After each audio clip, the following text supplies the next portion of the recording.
Сәлем баршаңызға. Бүгін сіздермен қарапайым носки тоқуды үйренетін боламыз. Бұл носкиді маған тапсырыс берген болатын. Тапсырысты тоқып қана қоймай, өзімнің қалай тоқитыным жөнінде сіздермен бөлісе кетсем деп ойладым. Мен қашанда носки тоқсам да, следик тоқсам да, дәл осы жіпті таңдаймын, егер үлкен адамға тоқсам. Себебі бұл қалың және де носкиге, следикқа өте жақсы келетін жіп. Бұл кавказский жіп деп аталады. Үлкен маток болып тұрады. Оны сіздер өздеріңізге осылай етіп орап аласыздар. Олай болса, тоқымамызды бастаймыз. Бізге тоқымамызды бастамас бұрын әрине жіп керек болады, спицы керек болады. Бұл спицы менде 3 мм спицы. Мен осылай 3 спицымен ғана тоқыған ыңғайлы, кейбіреулер 5 спицымен тоқып жатады. Маған олай ыңғайсыз. Сондықтан да осымен тоқитын боламыз. Және де өлшеп отыру үшін линейка керек болады, не болмаса сантиметровая лента керек болады. Одан кейін артық жіптерді жасыру үшін ине керек. Сосын әрине бізге қайшы керек болады. Олай болса бастаймыз. Ең алдымен ең қарапайым тәсілмен жібімізді іліп алатын боламыз. Мен 35 жіп іліп алатын боламын. Оның біреусін біз қысқартамыз.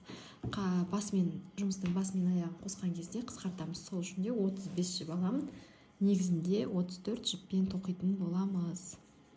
Осылай екі спицамызды біріктіріп, мына жақта өзіңізге жетеді-ау дегендей етіп жіп қалдырамыз да, ең қарапайым әдіспен іліп аламыз. 2, 3,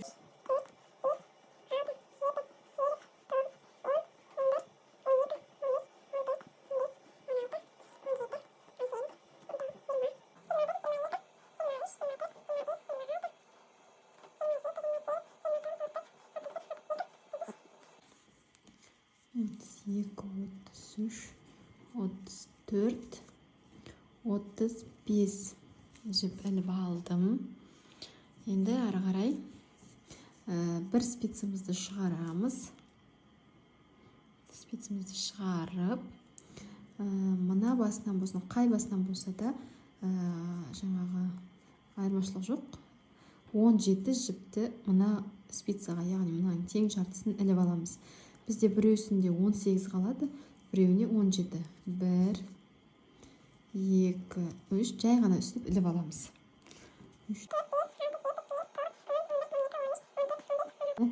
17. Іліп алғаннан кейін біз осындай жұмыстың басы мен аяғын қосуымыз керекпіз. Міне мынау менде жұмыс жібім, ал мынау болды, маған қажеті жоқ. Бұны тоқымамызға араластырмаймыз. Тоқып болғаннан соң соңында оны жасырып алып тастайтын боламыз. Енді міндетті түрде мына жағы емес, именно осындай беті сыртына қарау керек. Бұл бізде оң жағы болады. Мына жіпті іліп аламыз. Мына жұмыс жібі тұрған жақтағы бірінші жіпті іліп аламыз да шығарып, мынаған әкеліп саламыз. Мына үстіп боса кетсе, қорықпаңыздар, мынаны тартсаңыздар болады. Одан кейін мына жерден спицамызды кіргізіп, мына спицадағы жіпті ортасынан іліп алып шығамыз. Сосын мынаны ақырын тартамыз, екі жіпті тартып, енді сонда бізде бір жіпті қысқартып тастадық. Жұмыстың басы мен аяғын қостық. Енді мынаны шығарып алған жібімізді мынау жіпке қосамыз. Мына спицаға қосамыз. Қоспай тұрып, мына жіпті мына бетіне қарай, ішіне қарай кіргізіп жібереміз да, мынаны былай қарай саламыз. Болды, біз осылай жұмыстың басы мен аяғын қосып алдық. Ары қарай енді қарапайым әдіспен тоқып бастаймыз. Яғни резинкасын бірге бір жасадым мен. Біріншісін жаңағы бірінші петляны оң тоқимын, келесіні теріс тоқимын, одан кейінгіні оң тоқимын, одан кейінгіні теріс тоқимын, оң, теріс. Дәл осылай қатардың соңына дейін тоқып шығатын боламыз.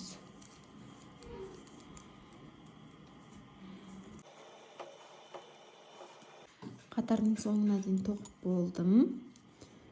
Мінекей айналдырып бір қатар тоқып шықтым. Мен деген жұмыстың басын оң жаңағы бағыттағы жіппен бастадым да, соңын сол бағыттағы жіппен аяқтадым. Бізде сонда бір оң, бір теріс, бір оң, бір теріс болып шықты. Енді дәл осылай қайталай береміз. Прям қатты қысып тоқудың қажеті жоқ, және де өте жаңағы бос қып тоқудың да қажеті жоқ. Келесі екінші қатар дәл солай, екінші қатардан бастап ары қарай дәл солай тоқимыз. Яғни бізде узорда қандай тұр, солай тоқимыз. Оң тұрса оң, теріс тұрса теріс. Осылайынан пока тоқи береміз.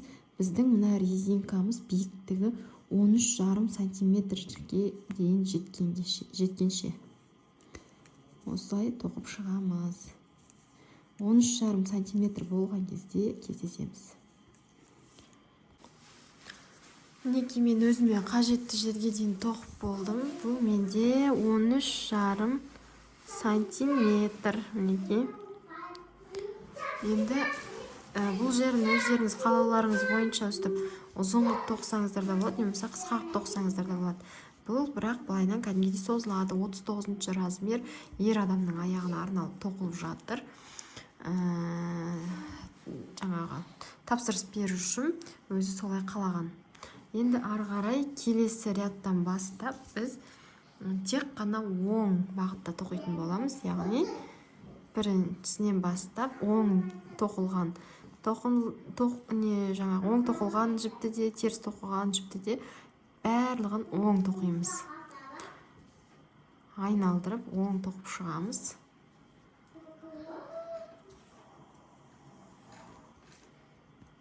Бұл және де жаңағы бір емес 8 сантиметрге дейін осылай тоқып шығатын боламыз. Яғни барлығын оң қылып. Резинкасын оң теріс тоқыдық, енді барлығын өкшеге дейін 8 сантиметр. Дәл осылайынан тоқып шығамыз. Мінекей мен өзіме қажетті размерге дейін тоқып болдым. Бұл менде 8 сантиметр болды. Енді біз өкшесін шығаруға кірісеміз, өкшесін тоқимыз. Ол үшін менде теңде 2-ге бөлінген 17 жіптен әрқайсында, екеуінде де 17 жіптен 34 жіп. Енді мен ең алғашқы қай жерге келдім, сол жердегі 17 жіппен өкшесін тоқып бастаймын. Ол үшін 1, 2, 3,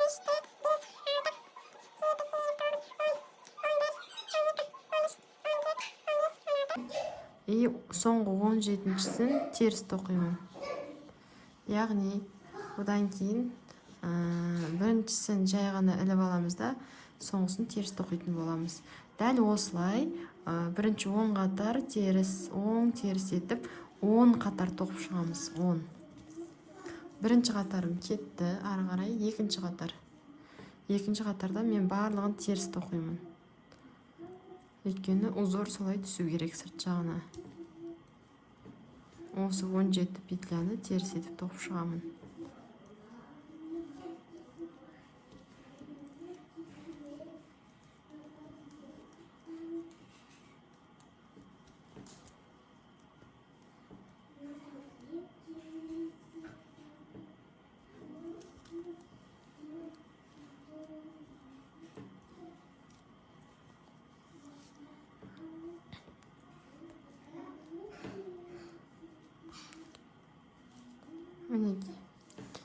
Дәл осылай қайталап 10 қатар тоқимыз. Мен қазір 2 қатар тоқып біттім, енді 8 қатар тоқимын.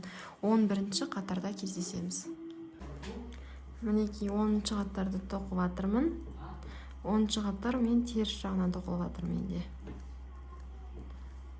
оң жақ қысқартуды оң жағынан бастаймыз, сондықтан да соңғы тоқитын қатарларыңыз теріс жағынан болғаны дұрыс. Мінекей, соңғы 10-ші қатарымды тоқып болдым. Жұмысымды өстіп аударамын да, ары қарай енді мен мынаны жаңағы 3 бөлікке бөліп алуым керекпін. Менде 17 петля, ол 3-ке бөлінбейді, сондықтан да мен былай алдым. Мына басына 5 петля, мына басынан 5 петля. 5. Сонда ортасында менде 7 қалу керек. 1, 2, 3, 4, 5, 6, 7. 7 петля. Дәл осылай, егерде сіздерге шатасамын десеңіздер, онда маркер іліп алсаңыздар болады. Жоқ, былай тоқи берем десеңіздер, ол жағда өте оңай. Енді кеттік. Өкшесін тоқуға кірісеміз. Ол үшін енді бірінші петляны жай ғана іліп аламыз. Жаңағы мен нақтан 5 петля қалдырдым ғой. Сол 5 петляны тоқимыз. 1, 2, 3, 4, 5. Бірінші қатарда сәл шатасуларыңыз мүмкін, бірақ дәл осылай тоқсаңыздар шатаспайсыздар. 5 петляңыз екі шетінде тұратын. Оны тоқып алдық. Енді ары қарай ортасында тұратын бізде 7 петля, 6-шы петляға дейін тоқимыз. 1, 2, 3, 4, 5, 6.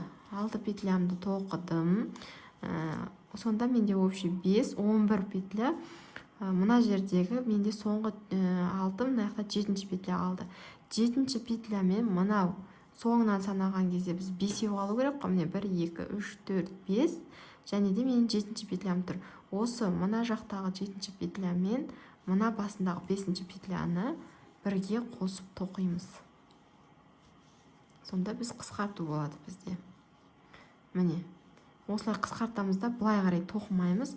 Дәл осы жерден жұмысымызды бұрамыз. Жұмысымызды бұрып, келесі екінші қатарды тоқимыз. Ол үшін бірінші петляны жай ғана іліп аламыз, ары қарай жаңағындай 6 петля тоқимыз. Сонда 1, 2, міне 2, теріс тоқимыз. 3, 4, 5, 6. Енді дәл мына жақты тоқығандай нақ тоқимыз. Менің мына жақтағы 7-ші петлям мен, міне 7-ші петлям, мына жақтан санаған кездегі 5-ші петлям. 1, 2, 3, 4, 5.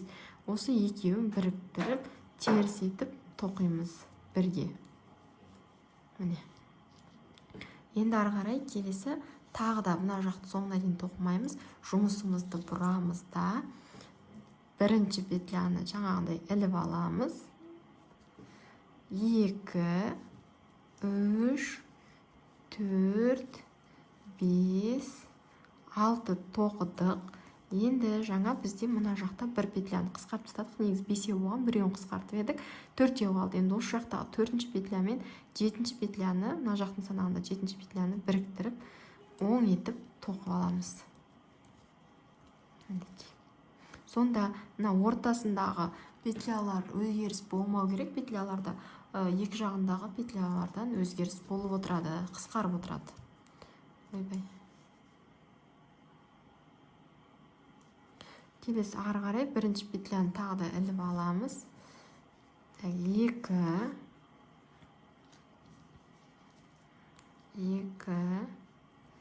3, 4, 5, 6. Енді міне 7-ші петлямен мына жердегі мына петляны қосып тоқимыз.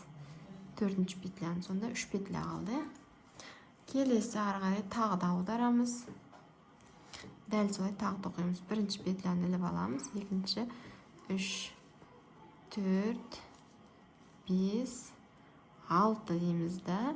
Соңғы нақта 3-ші петлямен мына жақтағы 7-ші петляны біріктіреміз. Дәл осылай мына жақта пока бізде петля қалмағанға дейін тоқимыз.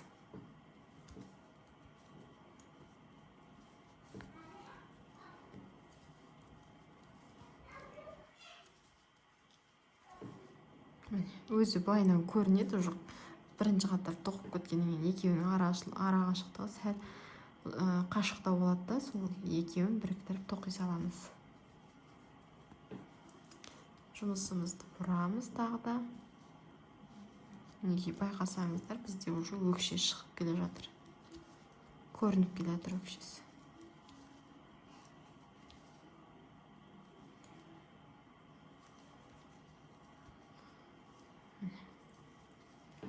Келесі ары қарай тағы да дәл осылай тоқи береміз.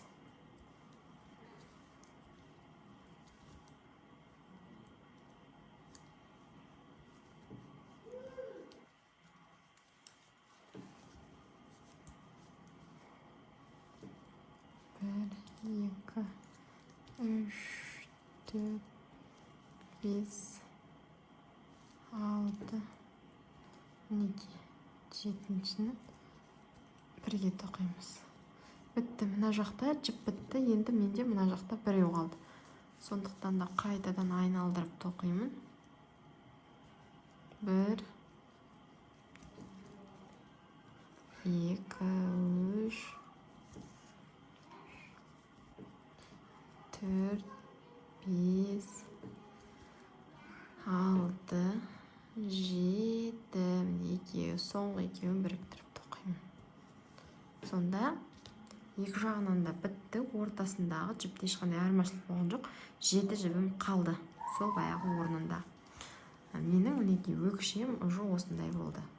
Енді біз мынаумен мынаны біріктіруіміз керек. Біз және де жаңа қысқартқан екі жағынан 5 петлядан 10 петля қысқарттық қой, соны қайтадан қалпына келтіруіміз керекпіз.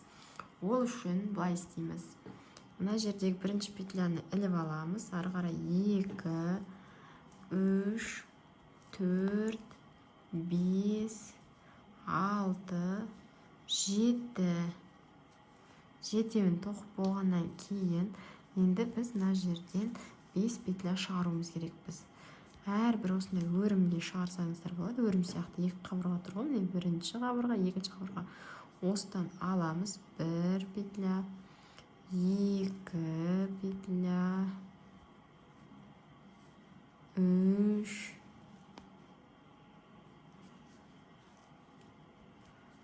4. Енді мына жерді алатын кезде мұқият болыңыздар, себебі егер сіздер мына жерден алсаңыздар, онда ортасы ашық болып қалады, тесік болып қалады. Сондықтан да міне мынау тоқылған жер бар ғой, соның ортасынан алсаңыздар, сіздерде ешқандай да тесік болмайды. 5.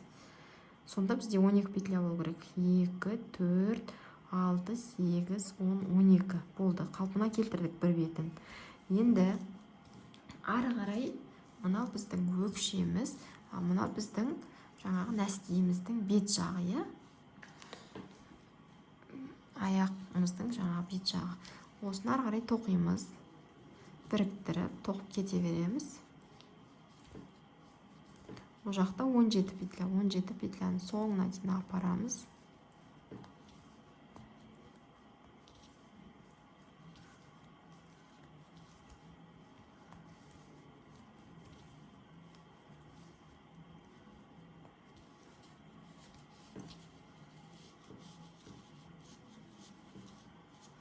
Міне 17 петляны тоқып бітірдім.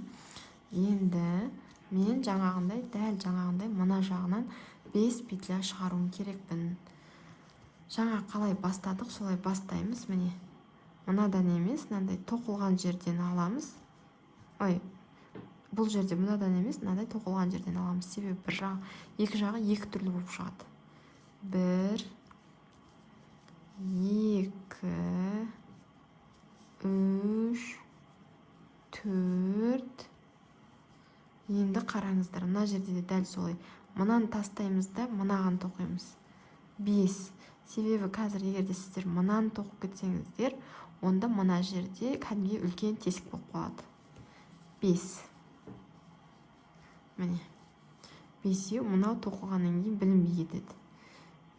5-еуін алдық. Не болмаса, мына жерден де алып, 1-2 жол тоқығаннан кейін қысқарта салсаңыздар да болады. ары қарай уже өкшесін тоқып кете береміз. Табанын тоқу осы жерде міне басталып кетеді ары қарай. Өкшесін шығардық, биіктігін шығардық. Енді ары қарай біз табанын тоқимыз. Табанын болғанда басын дейміз ғой, аяқтың. Қазір қанша сантиметрге дейін тоқу керектігін айтатын боламын. Дәл осылай айналдырып, былай қарай ұзартып тоқи береміз. Осылай тоқи береміз, пока біздің қысқартқанға дейін мынау былай қарай созылатын ұзындық 12 сантиметрге жеткенге дейін. Ол бірақ енді өздеріңіздің размерлеріңізге қарай, менің жағдайымда ол 12 сантиметр болуы керек. Мына жерді қалай тоқыдық, дәл солай ешқандай да өзгеріссіз жай ғана бүйтіп тоқып кете беретін боламыз. Барлығын оң етіп айналдырып тоқып шығамыз. 12 сантиметр болғаннан кейін кездесеміз. Мінекей мен өзіме қажетті жерге дейін тоқып болдым. Енді ары қарай біз жаңағы нәскиіміздің басын шығаратын боламыз. Сол үшін бір қатардан, яғни осылай бір айналдырған кезде 4 жіптен қысқартып отырамыз. Мінекей. Мынау жерде менің жасырып тастаппын ғой. Мынау менің жұмысымның басталған жері, мынау. Менің жұмысымның басталған жері. Енді ең бірінші 2 петля тұр ғой, осыны біріктіріп тоқимын. Мына жерді мүмкіндігінше тартыңыздар. Себебі ортасы тесік болып қалуы мүмкін. Дәл осылай мына жұмысшымен тартастарда ары қарай тоқисыздар. Соңында 2 жіп қалғанға дейін. Осы спицада 2 жіп қалғанға дейін.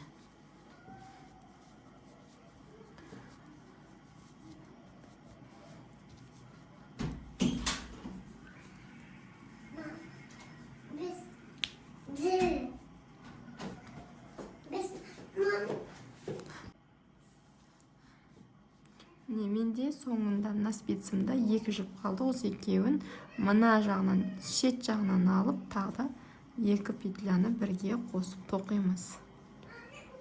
Сосын ары қарай келесі екінші спицаға көшеміз. Екінші спицада дәл солай спицаның басындағы 2 жіпті бірге тоқимыз. Сосын ары қарай ортасындағыларды ешқандай өзгеріссіз тоқып кете береміз.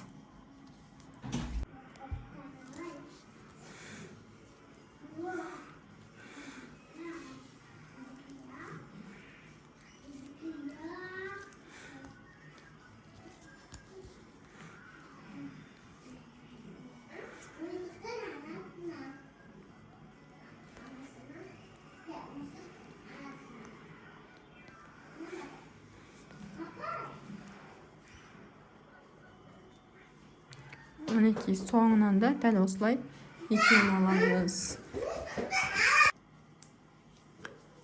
Соңғы спицадан алып болғаннан кейін ары қарай дәл солай жалғастыра береміз. Келесі тағы да 2 петляны бірге тоқимыз. Басынан екеуін бірге, аяғынан екеуін бірге тоқып, біздің спицамызда бір спицада 3, бір спицада 3 петля қалғанға дейін тоқимыз. Яғни барлығы 6 спица қалғанға дейін.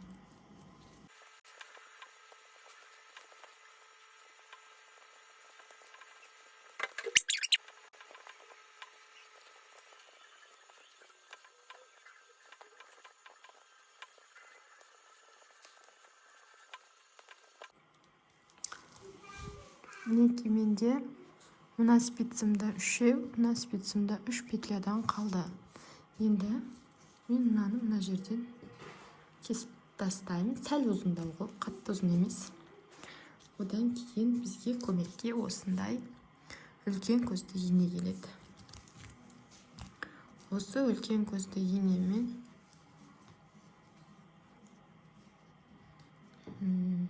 инемізді былай өткізіп аламыз да, сосын әр петляны, әр жіпті осы инеге өткіземіз.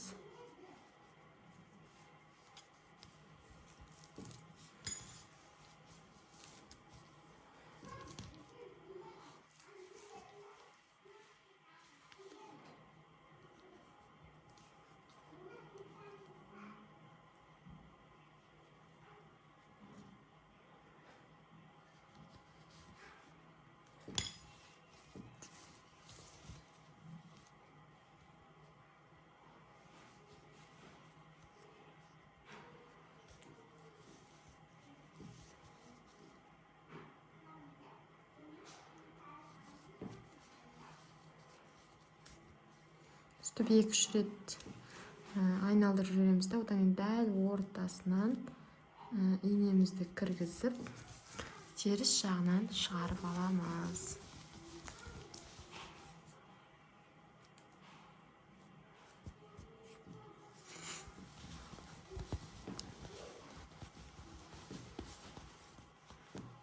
Теріс жағынан шығарып, енді осының ішіне қарай жасырып жібереміз.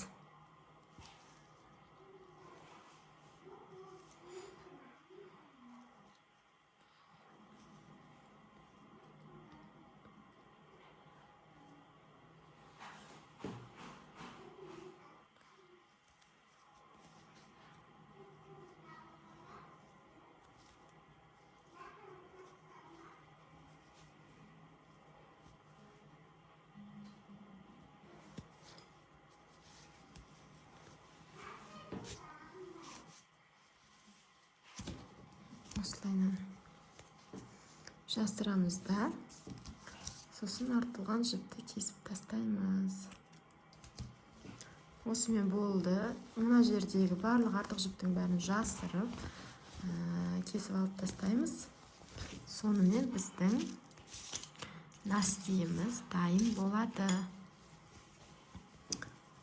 Өте оңай әрі қарапайым носки, былайша айтқанда. Ешқандай да қиындығы жоқ. Бұл ер адамдарға арналып тоқылған.